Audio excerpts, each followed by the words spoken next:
Vasavi golden diamonds మణికొండలో November 9న గొప్ప ప్రారంభం. ప్రతి లక్ష విలువైన బంగారం, డైమండ్ లేదా వెండి కొనుగోలుపై ఒక బంగారు నాణెం, వెండి నాణెం అలాగే 5,000 విలువైన చీర ఉచితంగా పొందండి. ఈ ఆఫర్ నవంబర్ 9 నుంచి 25 వరకు మాత్రమే. వెంటనే విచ్చేయండి. Vasavi golden diamonds Manikonda, Hyderabad. జూబ్లీహిల్స్ ఉప ఎన్నికల ఫలితాల్లో కాంగ్రెస్ జోరు కొనసాగుతుంది. ఎక్కువ ఆధిక్యంలో ముందుకు వెళ్తున్న పరిస్థితి. మంత్రులు గ్రౌండ్ లెవెల్లో జూబ్లీహిల్స్ నియోజకవర్గంలో ప్రచారం చేశారు. సో ఈ విజయాన్ని ఎట్లా చూస్తారు అనేది ఒకసారి మనం మంత్రి పొన్నంతో మాట్లాడించే ప్రయత్నం చేద్దాం. సార్ చెప్పండి, ఇప్పటికే జూబ్లీహిల్స్లో భారీ ఆధిక్యంతో ముందున్న పరిస్థితి, ఎట్లా చూస్తారు ఈ విజయాన్ని? తప్పకుండా ముఖ్యమంత్రి గారి మార్గదర్శకత్వం, ఉప ముఖ్యమంత్రి గారి మార్గదర్శకత్వం, పిసిసి అధ్యక్షుడి మార్గదర్శకత్వం, ఏఐసిసి మార్గదర్శకత్వంలో నేను, వివేక్ గారు, తుమ్మల నాగేశ్వరరావు ముందుగా ఒక 3 నెలల నుంచి పనిచేస్తున్నాం. నేను హైదరాబాద్ ఇన్ఛార్జ్ మంత్రి అయినప్పటికీ కూడా మా ముగ్గురు మంత్రులను కలిసి నియోజకవర్గంలో ఉన్నటువంటి కొంత ముందుగా ఉన్నటువంటి వ్యవస్థను, ఇక్కడ సమస్యలు పరిష్కరించే ప్రయత్నంలో భాగంగా కొంత పని చేస్తామనే విశ్వాసం కలగజేసినాం.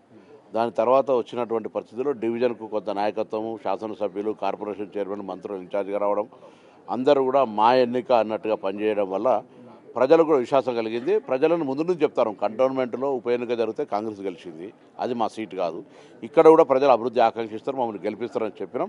అదేవిధంగా గెలిపించినారు. ప్రజలకు ఈరోజు సంతోషంగా ఎక్కడికి వెళ్ళినా మా మీద వ్యతిరేకత లేదు.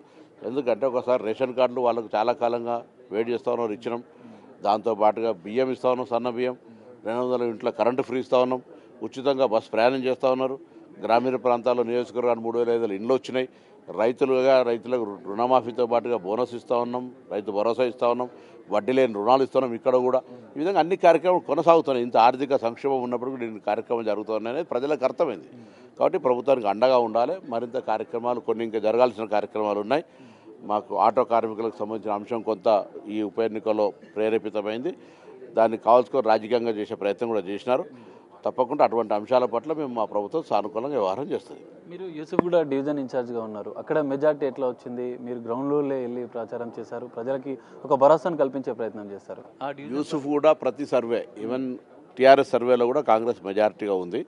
మేమందరం కూడా ఒక టీం 8 క్లస్టర్లో చేసుకొని, అటు పెద్దలు ఉత్తమ్ కుమార్ రెడ్డి గారు కానీ, నేను కానీ, గౌరవ ఏసీ సెక్రటరీ సంపత్ గారు కానీ, 4 శాసనసభ్యులు, 4 కార్పొరేషన్ చైర్మన్లు అంతా కూడా క్షేత్రస్థాయిలో, ఇక్కడ డివిజన్ అధ్యక్షుడు ఫిరోజ్ గారు, మాజీ కార్పొరేటర్ సంజయ్ గారు కలిసి యూసుఫ్గూడలో ఒక టీం వర్క్ జరిగింది. దాంతో అన్ని డివిజన్స్ కంటే ఎక్కువ మెజారిటీ మా దగ్గర రావడం జరిగింది. కేటీఆర్ అనేక విమర్శలు చేశారు ప్రచారం సందర్భంగా. బాకీ కార్డు అన్నారు, ప్రభుత్వ పాలనకు రిఫరెండం అన్నారు. వీటన్నిటికీ సమాధానం అంటే ఏం చెప్తారు? ఫలితం, రిజల్ట్ ఈజ్ ఏ వెపన్, జవాబు. డైవర్షన్ పాలిటిక్స్ చేసే ప్రయత్నం చేశారు. జూబ్లీహిల్స్ 10 సంవత్సరాలుగా నిర్లక్ష్యానికి గురైంది కాబట్టి వాళ్ళు ఆ విధంగా చేసే ప్రయత్నం జరిగింది. సో ఈ విజయం ఇప్పటికే ఆధిక్యంలో కొనసాగుతుంది. భవిష్యత్తు జరిగే ఎన్నికల్లో కాంగ్రెస్ పార్టీ ఇదే విజయాన్ని, ఇదే జోష్ని కొనసాగించబోతుంది అనుకో. తప్పకుండా డెఫినెట్లీ ప్రజలు ఇంకా మా మిగిలిపోయిన కార్యక్రమాలన్నీ కూడా పూర్తి కావడానికి మాకు తప్పకుండా అన్ని రకాలుగా ఈ యొక్క కార్యక్రమాలు జరగడానికి మమ్మల్ని ఆశీర్వదించాల్సిందిగా కోరుతా ఉన్నాం. ఫైనల్గా జూబ్లీహిల్స్లో ప్రచారం సందర్భంగా మంత్రులు అనేక హామీలు ఇచ్చారు. మరి భవిష్యత్తులో అవన్నీ నెరవేరబోతున్నాయా? జూబ్లీహిల్స్ అభివృద్ధి విషయంలో మీరు ఏం చెప్తారు? జిల్లా ఇన్ఛార్జ్ మంత్రిగా ముఖ్యమంత్రి గారు చెప్పినారు, తప్పకుండా ఆ అభివృద్ధి కార్యక్రమాలను చేసి చూపెడతాం. సో ఇది జూబ్లీహిల్స్లో విజయం.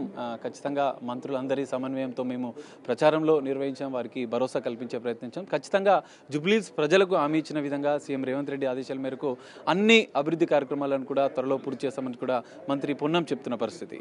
కెమెరామెన్ సంతోష్తో కలిసి సాగర్, బిగ్ టీవీ, హైదరాబాద్.